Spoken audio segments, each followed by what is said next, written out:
এটাই হচ্ছে পরিবর্তন, সংসারের ক্ষেত্রে এটাই পরিবর্তন। তিনি বুঝিয়ে দিলেন যে সংসারের কত যে রূপ থাকতে পারে, যে সংসার করতে গেলে অনেক কিছু হারিয়ে ফেলতে হয়, অনেক কিছু হারিয়ে ফেলতে হয়।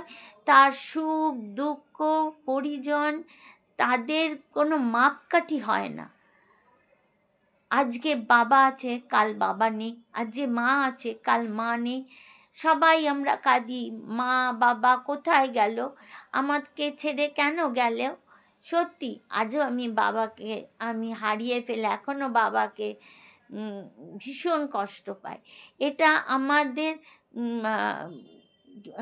আমাদের মেনে নিতে হবে যে আমরা মানুষ, আমরা এসেছি, সত্যিকারের এসেছি আমরা খালি হাতে।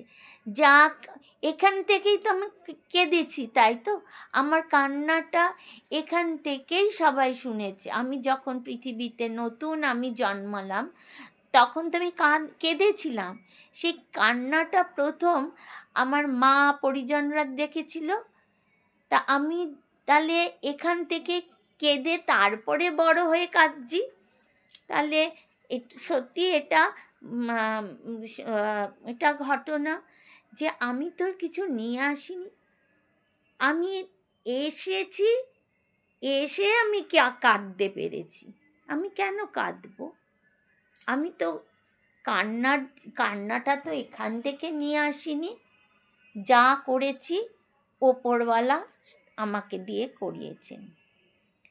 যা নিচ্ছি, যা দিচ্ছি সেটাকে এখানেই আমি দিয়ে যাব, ওপরে নিয়ে যাব না। আমি তোমাকে ভালোবাসছি, এই ভালোবাসাটা আমি তোমার কাছেই রেখে যাব। আমি ভালোবাসাটা এখানে তোমার কাছেই রেখে যাব।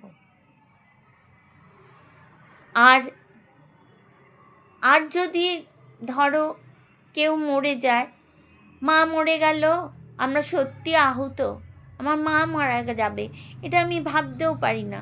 আমার বাবা নেই, আমার মা হচ্ছে আমার আসল। মাকে ঘিরে বসে থাকি, মার কাছে এখনও বকি। আমার 50 বছর হবে এই আগস্টের 24 তারিখে। মাকে এখনও আঁকড়ে ধরি, মা তুমি আমাকে ছেড়ে যাবে না। এখনও মার কাছে বকুনি খাই। আমি একটু অন্য ধরনের, আমি একটু মা ঘেঁষা। তারপরে যাই হোক, এটা তো ঘটনা। আজকে মা বকছে, কাল তো মা বকবে না, তখন আমি কি করব? কিন্তু মা তো এখানেই রেখে গেল, আমাকে তো এই পৃথিবীতে রেখে গেল, আর তো আমি মা পাবো না। আর মা তো সেই মেয়েটাকে তো পাবে না, সেই মেয়েটাকে তো মা নিয়ে আসলো, এইখানেই দিয়ে গেল, পৃথিবীতেই আমাকে দিয়ে গেল।